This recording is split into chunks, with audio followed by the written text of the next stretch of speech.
नमस्कार शेतकरी बंधूंनो, आज शनिवार 28 मार्च 2026 तूर उत्पादक शेतकऱ्यांसाठी पुन्हा एकदा खुशखबर आणि आनंदाची बातमी आलेली आहे. मित्रांनो, आज अमरावतीमध्ये 7,998 रुपयाचा तुरीला दर मिळालेला आहे.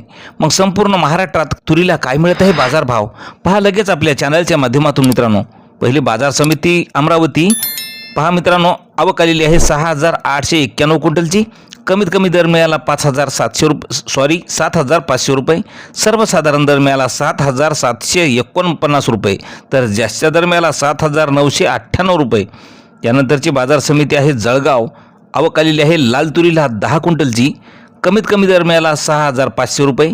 सर्वसाधारण दर मिळाला 6,700 रुपये, तर जास्तीचा दर मिळाला 6,700 रुपयाचा. यानंतरची बाजार समिती आहे नागपूर. लाल तुरीला आवक आलेली आहे 6,258 क्विंटलची. कमीत कमी दर 7,000 रुपयाचा मिळाला. सर्वसाधारण दर मिळाला 7,510 रुपये, तर जास्तीचा दर मिळाला 7,680 रुपये. त्यानंतरची बाजार समिती आहे मंठा. लाल तुरीला आवक आलेली आहे 53 क्विंटलची. कमीत कमी दर मिळाला 6,000 रुपयाचा.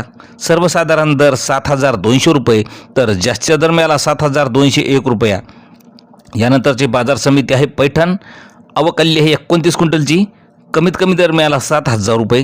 सर्वसाधारण दर मिळाला 7,300 रुपये, तर जास्तीचा दर मिळाला 7,380 रुपये.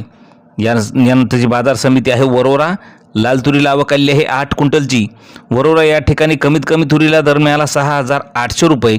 सर्वसाधारण दर मिळाला 7,000 रुपये, तर जास्तीचा दर मिळाला 7,300 रुपये. यानंतरची बाजार समिती आहे मित्रांनो भद्रावती. लाल तुरीला आवक आलेली आहे 10 क्विंटलची. कमीत कमी दर मिळाला 6,900 रुपये.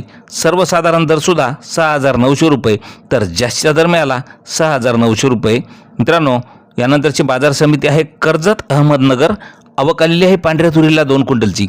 कमीत कमी दर मिळाला 7,800 रुपये. सर्वसाधारण दर आणि जास्तीचा दरसुद्धा 7,800 रुपये मिळालेला आहे.